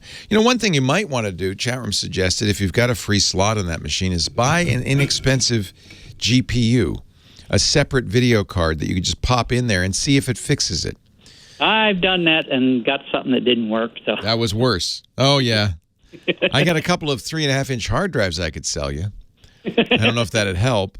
Talking about hard drives, I was the other day. I found 3 tetrabyte hard drives I didn't know I had. I was telling my friend about it, and the following day I found a 4th one. Yeah, you sound like me. Yeah. I know that feeling. Oh, what's this? Oh, I bought that 2 years ago. I forgot about it. Oh. Yeah, I got stuff. It was on sale. I got it. I can't put my feet up on my armchair's ottoman because it's covered with old parts. I've got one of these days. I've got to dig through that. I know there's a hard drive in there somewhere. I can't off the top of my head. I mean, obviously, it sounds like a video card issue. It could be hardware. It could be software. That's the problem. Right. It could be either one. It's interesting that you're able. Can you boot from a live distro and just see how that works? Have you tried that? I could. I have not tried it that way. Try that because and try.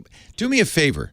I know you're using Mint. I'm a big fan of Pop! OS. One of the reasons I love it, it's a Linux distribution from System 76, as all Linux distributions are. It's free. But one of the things I like about it is it comes with all the drivers for all the video cards. Right. So, I've heard you talk about it. I've downloaded it the other day and haven't had a chance. So perfect opportunity to put it on a USB, boot to it, and see if you have the same problem. If you do, well, we now know it's not software. Now we know it's hardware, right? So we've eliminated software as one of the problems. And honestly, because it's motherboard video, you're kind of stuck either a new motherboard or put a video card in, and you got to get the right one. Right. With Pop! OS, they have NVIDIA support is baked in. So get a cheap NVIDIA card, a GTX, 980 or something like that, something inexpensive, $50. Because if it is a hardware issue, it's going to be almost impossible to fix it if it's on the motherboard, right? Okay, yeah, I kind of suspected that. Yeah. But this is actually a useful tool for anybody who's got a problem. And of course, frequently with a computer, you're trying to narrow it down. Well, what's causing this problem? And often the big question is this a hardware problem or a software problem? And by booting to a known good operating system, not the one on the hard drive, but something you put on a USB drive, and often Linux is a good choice here because it's free, it's easy to boot to. And so boot to Pop OS, and if it all seems fine, well, then it's not the hardware. It's something on your internal hard drive. It's the operating system or the drivers or something like that. If it continues to happen, then it's a hardware problem, and that, of course, is something you don't want to find, but at least you'll know what it is.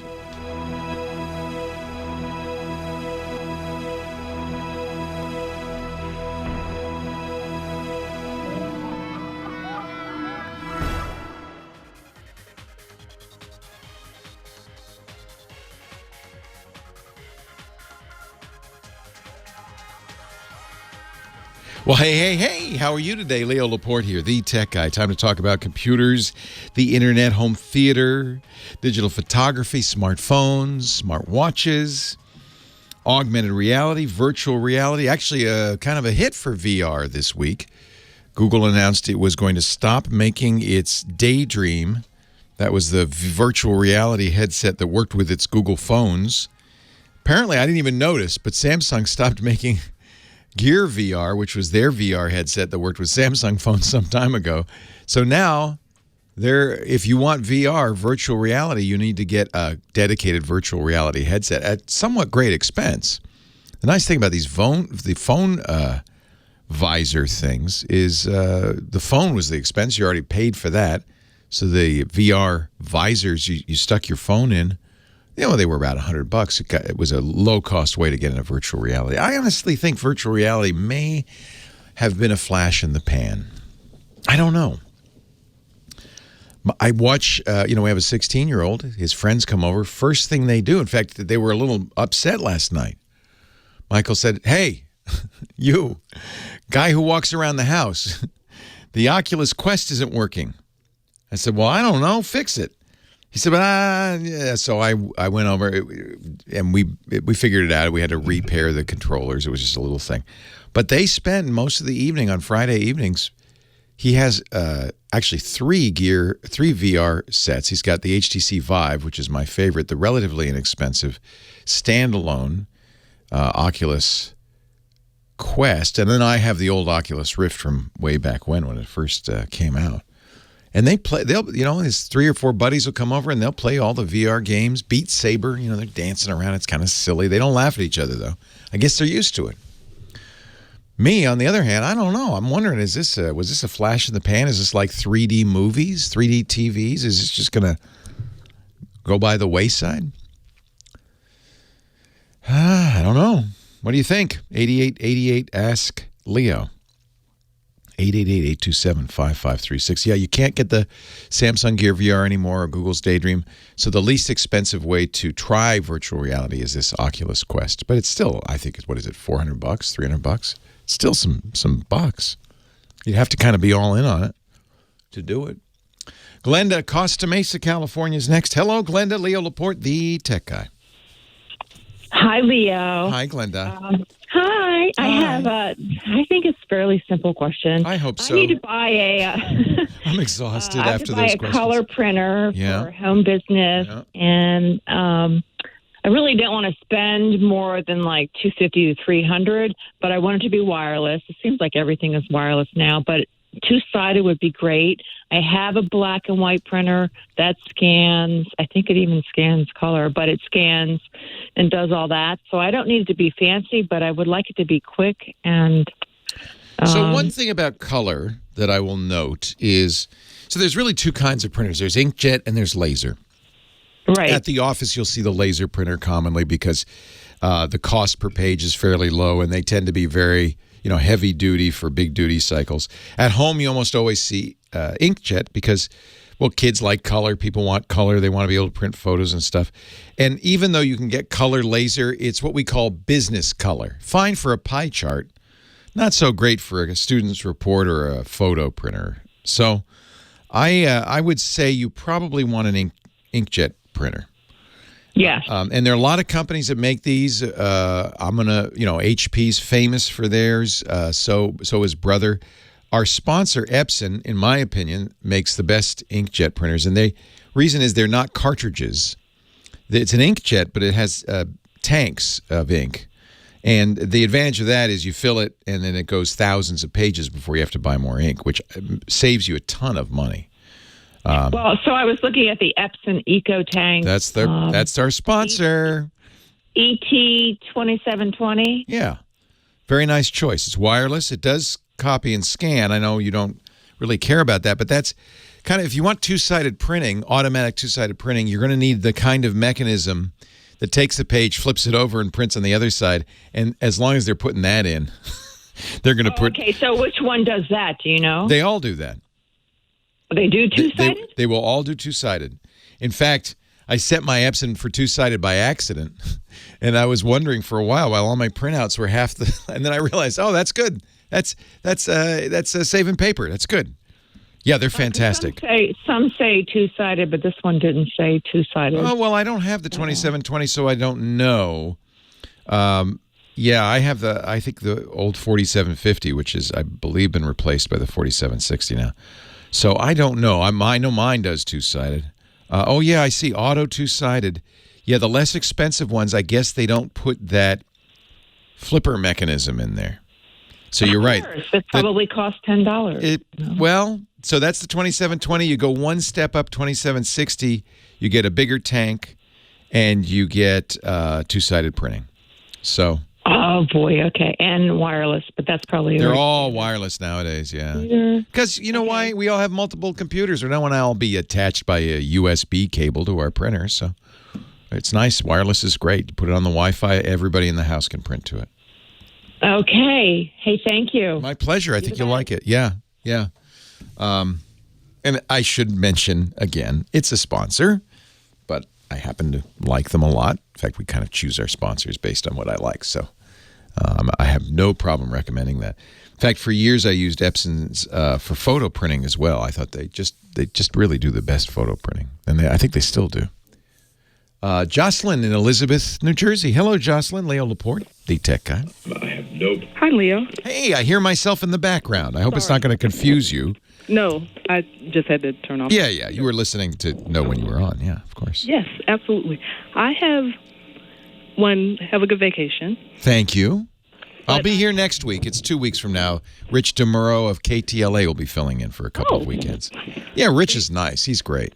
Yes, he is. Yeah, we love him. So I have a challenging question for you. Okay. I have an Essential phone. Oh, my goodness. There's a memory. Yes.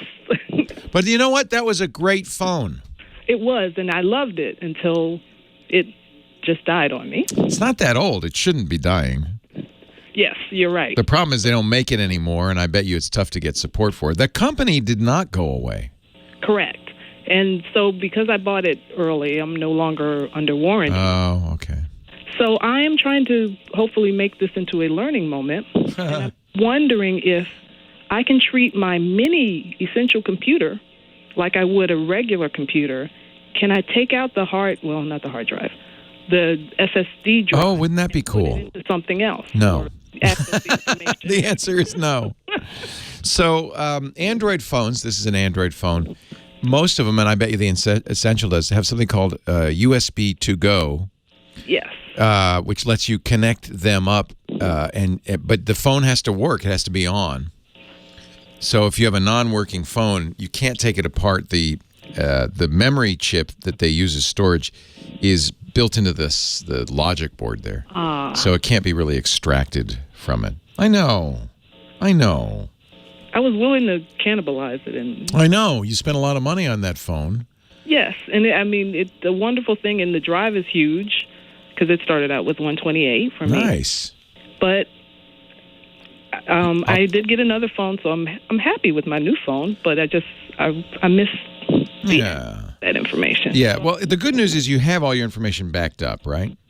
Well, see, this is the lesson for everyone. Uh-oh.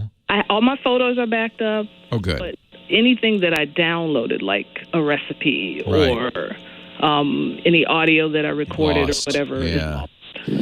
So that's a different question. That's, can I recover the stuff on this drive? And if it won't even turn, will it turn on? No, not anymore. Yeah, if it won't even turn on, then that's a challenge. I'm not sure why it won't turn on. Maybe the battery just died and you could open it up, put a new battery in, that kind of thing.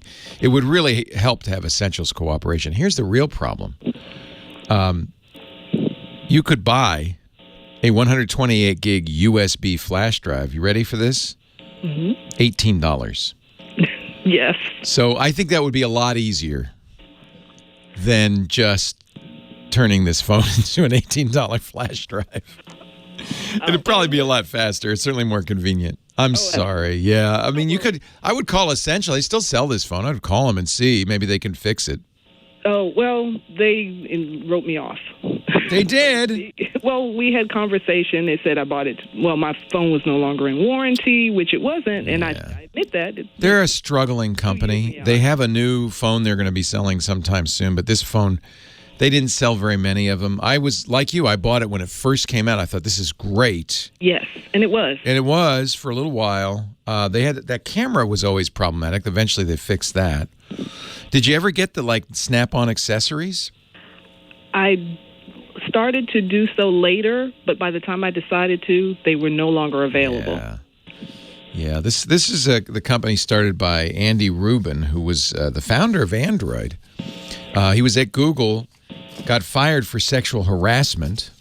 They gave him $90 million as he walked out the door. Thank you very much. And he started Essential. He's got a new phone, the Gem, that looks kind of interesting. But you kind of highlighted the problem. You buy a phone from a company like this, it's not like Samsung or Apple or, it's Google. They're not really, they were just barely survived. I think they lost their shirts on the Essential phone. So, that would make sense. Yeah, so I think they're just not. It's interesting because it looks like they're still selling it, which cracks me up. I can't imagine anybody's. Oh, I know why they're selling it. They have a bunch of them in a warehouse. Yes. Which is why they should give you a new one, just so you don't call me and say, hey, they're not helping me.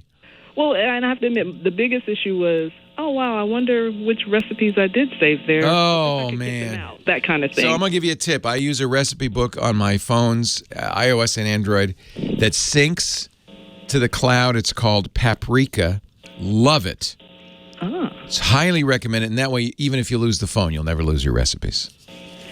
And odd question, well, I should know this.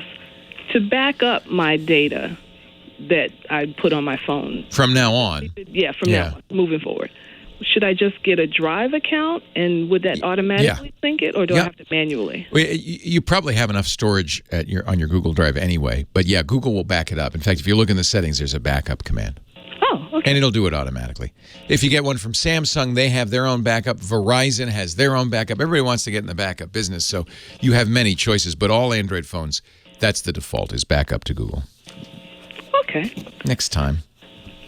Absolutely. Sorry. Thank you for the Thanks, insight. Jocelyn. Great to talk to you. Take care. Take care.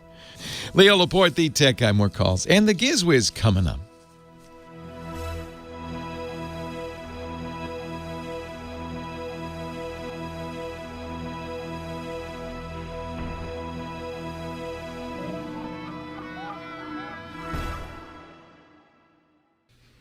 Absolutely nothing. Leo Laporte, the tech guy.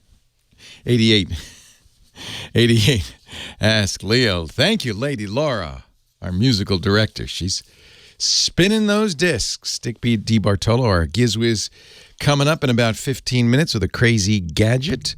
Meanwhile, back to the phones at 8888 Ask Leo. Timmy in Oak Hills, California. Hello, Timmy. Hey, good afternoon, Leo. How you doing? I am great. How are you? Really good. I'll take it easy on you. I know you've had a long day. I got hopefully two quick related reception questions. Okay. Because you piqued my interest when you were talking earlier. I forget the gentleman you were talking to about CES and the possible upgrade to the broadcast analog digital thing. And I have my mother-in-law set up down in Laverne, California, which is Los Angeles County, and she's used that over-the-air broadcast receiver for all these years, just wonderful. Yeah. She loves it. And she loves all the extra channels like the 4.1, 4.2, all that cool stuff. But up here in the high desert, we don't get that kind of signal. And when they're saying that they were going to do some upgrade, are there any plans for us ever getting a broadcast signal that we can get over an antenna up here or anywhere around the country like that? I would guess not. But I can't speak for any of your local TV stations. But sure. Generally speaking, the way it works is the station is licensed for a certain amount of power, a certain location for antenna. That's licensed by the federal government, by the FCC.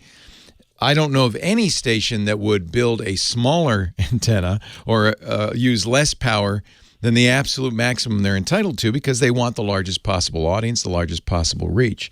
So I'm going to guess there's no television station in the nation that hasn't used every ounce of all the wattage and every inch of all the size that they can use to get to you, which means unless they apply for a bigger footprint, it's unlikely that they're going to expand.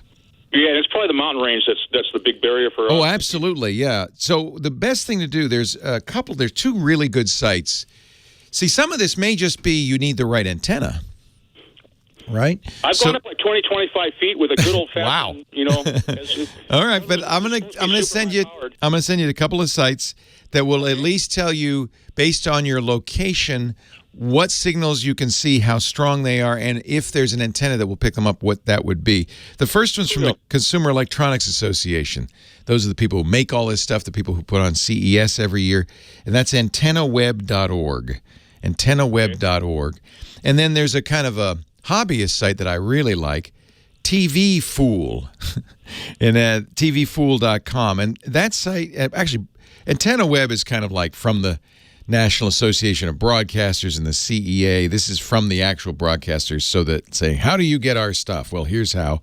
The TV Fool is actually pretty amazing because it's crowdsourced. They've got a ton of stuff, and what you'll do is you'll put in your address, you'll see a map, and then they'll tell you, as I said, exactly how strong it is, and maybe have some tips for what you might do if you're in a weak area. We're in a weak area also, and no matter what I do, I can't get a signal from San Francisco. We're just far enough away. But great, I'll look at that. And a quick related question, if I can. Yes. Is we listen to you on KFI up here. We get KFI. It's weak, but we can get it. But it's one of those stations that, depending on the noise going around. Yep. So, of course, good old iHeartRadio has been wonderful. Yay. And, of course, the sound is incredibly better to begin with. Yep. But I have a couple, three computers around the house, and two of them are identical. And no matter how I turn them on at the same time to the exact same website for iHeartRadio, they'll never match up. They'll never match up. Is that just the way it is? Yeah, because yes, it's called the internet, and that's why when have to be the same you'd think, but it's just enough difference, and of course we're very well tuned to even the slightest difference. That's why people buy Sonos, which is very expensive, because it has technology to synchronize that sound from different speaker systems. Well, God bless, Leo. All right. Thank you so much for listening. I appreciate it. Take care. Yeah, there are stations can use repeaters, and they do often do that. But honestly, I think it's unlikely that if you're going to get the signal, if you can't get the signal now, that you will be able to down the road. But if you're a TV engineer and you know different, tell me. Call me 8888 Ask Leo. Why am I saying that? They're not listening.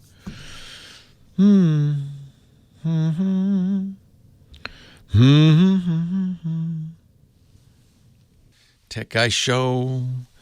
Go back to the phones. 8888 Ask Leo. Mark on the line from Grand Rapids, Michigan. Hello, Mark. Hey, Leo. My wife would not let me talk to you without saying Kate and Leo forever. Oh, my old buddy from the Screensavers days. 20 years ago. Yeah, those were good times, weren't Those were the good times, you bet. Hey, you know what? You've got me in Linux fever here. Oh! Wow. The Screensavers was the first national television show to install Linux on a computer live. It was also the last national television show to install Linux on a computer live. The only one ever to do that, but I've been a fan for 20 years. And, it's gotten better and better. Much better now. Much easier. Yeah. I know the first time I tried it was like 28 years ago, and you had to go on like a driver treasure hunt. Oh, my gosh. Exactly right. And then one of the real challenges was getting the video display working properly. You had to go through a long checklist in a program called X-Free Config or X-Free 86 Config. I don't know if you remember that, but man, it was janky. But we've come a long way.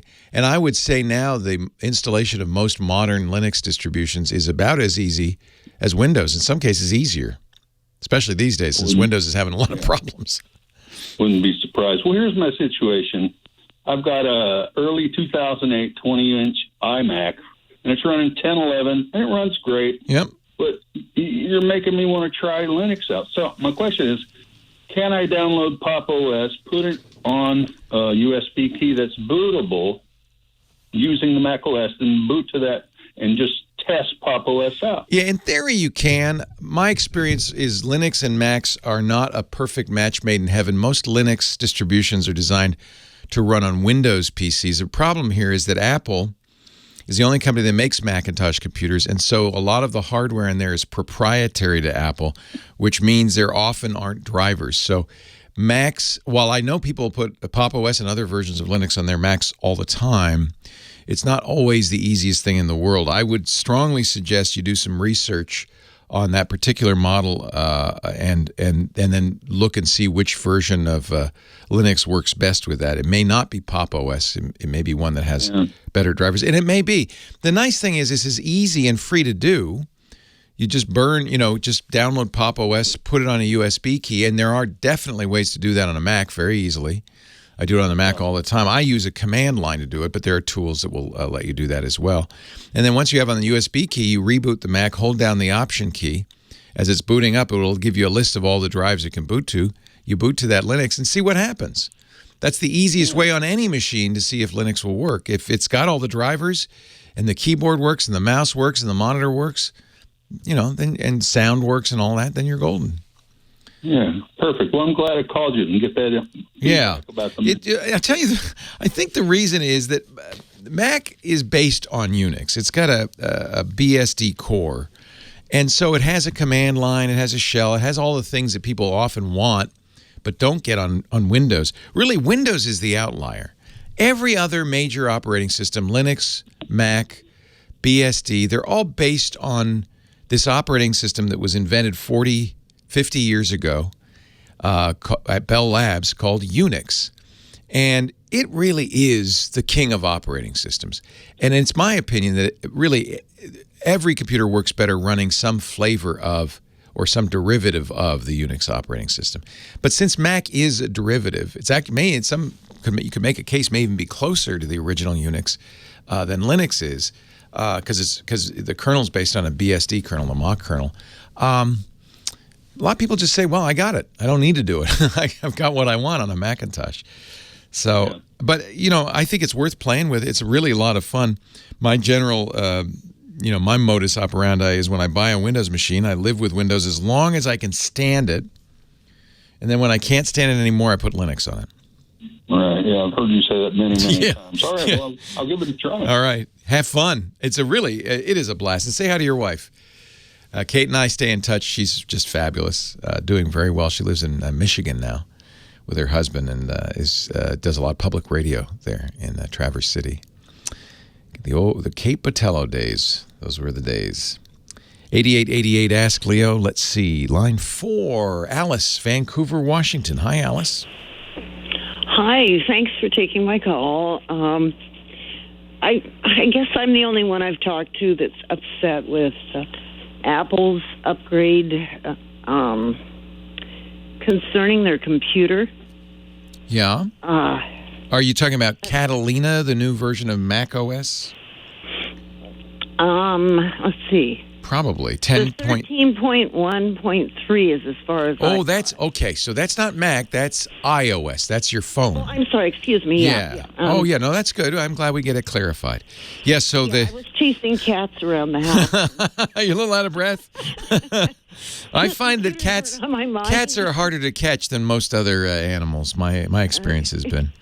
So let me just go look at my iPhone and see because they've been updating it weekly since iOS 13 came out. I am up to date. Terrible. Their computer is. I know. Sideways. It's nuts. Down. It's inferior. It's awful. You cannot schedule, appointments. So I don't know what's going on over there in Cupertino. Apple has had lots of. Only one? Oh gosh, no. Apple has had lots of problems with its operating systems of late. They put out, when the iPhone came out September 20th, it came with the new iOS 13. Now, they had a 6-month public beta test. I tried it. A lot of people tried it. But for some reason, when 13.0 came out, it was just a mess. Remember that part of the reason 13.0 came out on the iPhone is they make those iPhones months ahead of time. They have to put an operating system on them before they ship them. They knew they were going to update it pretty quick, but it was so bad that they advanced the update to 13.1 by a week or two. They came out 4 days later. You could update your brand new iPhone to 13.1. But then there were lots of problems. So they did 13.1.1. And that fixed some problems, but it broke other things. So they did 13.1.2. Then it turned out there were some security issues. So they did. I know. They've been doing one a week for the last month. It's now 13.1.3. I don't know what to say. I think you're right. We need 13.1.4. At least. They're testing 13.2. And I have heard good people say that they like it better, that it's better. And I suspect we will see 13.2 sooner than later, like in the next few weeks. I was just hoping perhaps you would have an insight into how to get around that calendar problem. So what is your calendar doing? Well, you go to the main page of a calendar, it's a picture of the calendar like you see on your wall. Yeah. And you could put everything and see where you were and then just come, I like that. Through it. And, yeah. And get a feeling for, where you were in the world and where to put your appointments. It's like a map of your day. Yeah, exactly. Yeah. Or the month. Yeah. Yeah. And you can't now. There's little dots. Oh, I know.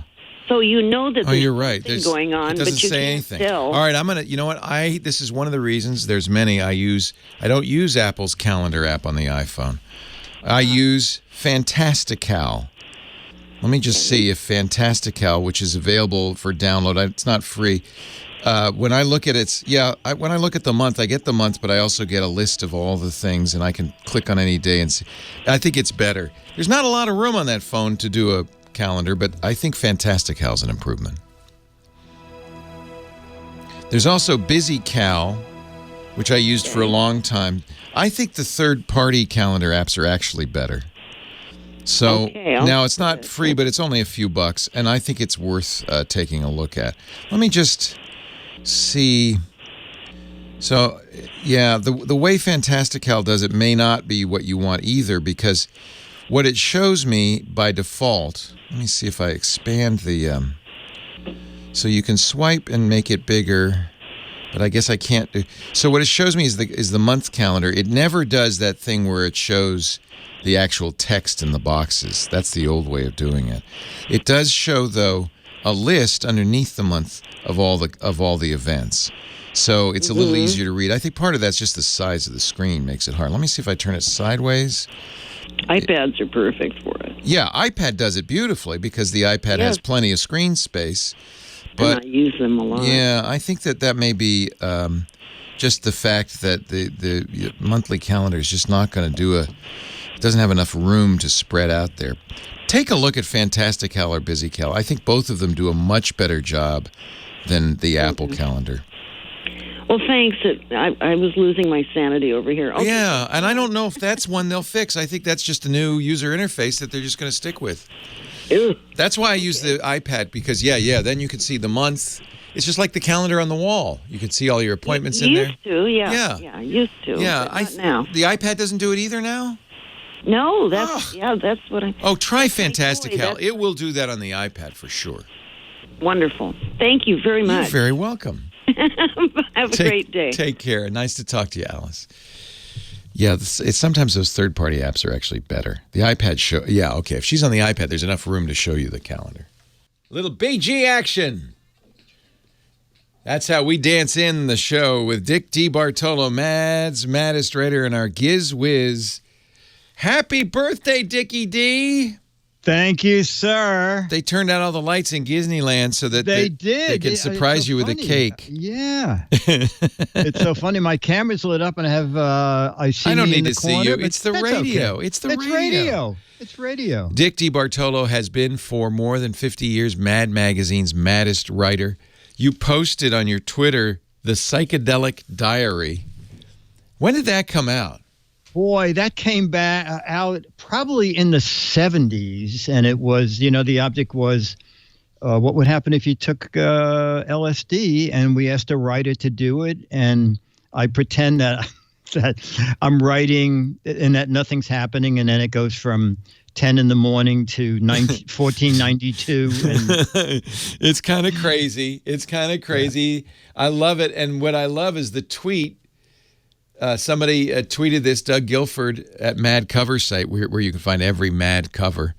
And he says, happy birthday, Dick DeBartolo, the Giz Wiz. Still funny after all these years. This particular one cracks me up. And then your response is even funnier. Thanks for posting that, Doug. Strangely, many people remember that piece. But I have no memory of writing that satire at all. It had no long-term effect, although I did die 24 hours after I read it. Or was that someone sad? I hear screaming, but I need to get gas first. What wallpaper? Dick, is there something wrong with that? No, you still got it, baby. You still got it. It's Twitter. Every time I read something on Twitter, I feel like, am I having a stroke or is this nonsense? I don't know. I can't tell. Maybe I took acid. Dick joins us every week. We call him the Giz Wiz, the Gizmo Wizard, because he comes up with the craziest, funnest gadgets. What do you have for us this week? Well, you know what? I have to thank a viewer who came to the meetup, and I think it was Merce Angel, who said, you always show weird gadgets. Here's a weird gadget for you. And he gave it to me, and at first, I totally didn't understand it. It's called the VR3 phone line charger and nightlight. VR3 phone line charger and nightlight. Right. So it works for me, and it'll work for you if you still have a working copper line phone. What? Yes. Oh, well, you of all people know that there's some voltage in the phone line. Yeah, so that if the power is out, the phone company can still call you. Can still call. Yeah. And say, where's our money? Where's our money? It's a blackout.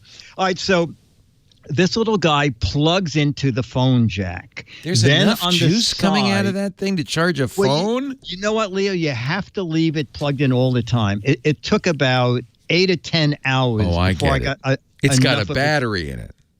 Exactly. It has an 1800 milliamp battery in it. It has a little window so that it automatically lights the night light at dusk and turns it off in the morning.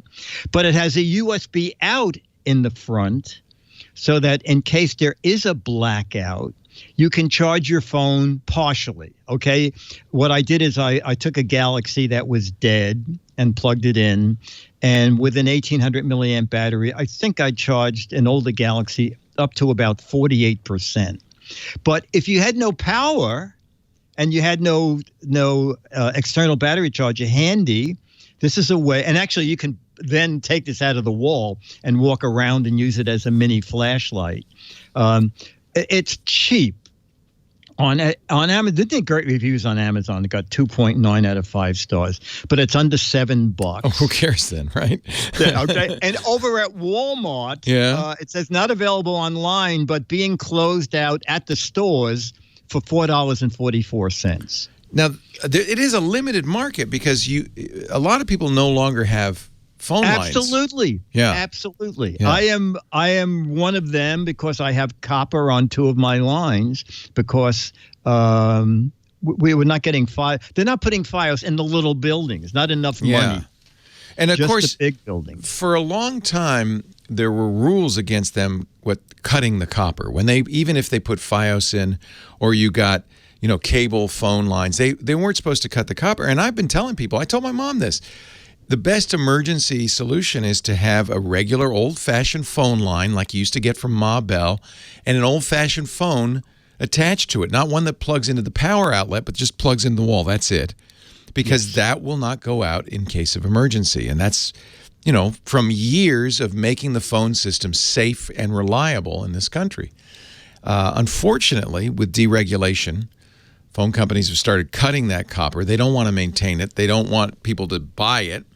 They want you to buy more expensive voice-over internet solutions. And so a lot of people are losing those copper lines. But really, it's the safest thing you can have. You got to go to a Radio Shack, though, and buy a phone that... Oh, wait a minute. Never mind. World's changing, Dick, right underneath us. So happy birthday. That's what happens when you get to your age. Oh, thanks. Are you doing anything to celebrate? Let's see. Dennis bought tickets to a weird thing called the Gay Urban Orchestra Plays a Night of Scary Music.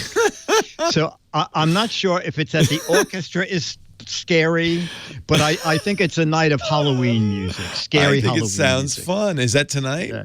Tonight. Oh, well, have a great time. Yeah. I'm going to do a Giz Fizz with video, and then be going out. We'll press the start button on your video, and okay. Yeah. So I'm gonna wrap up the show in a few minutes, and then I'm gonna do a few things to record for my vacation, and you should be able to get on the Twitch stream, our podcast stream, in about half an hour, and we'll all be wishing you a happy birthday. Happy birthday, Dickie D. Thank you, sir. Take care. Great. Happy to have you. Vacation.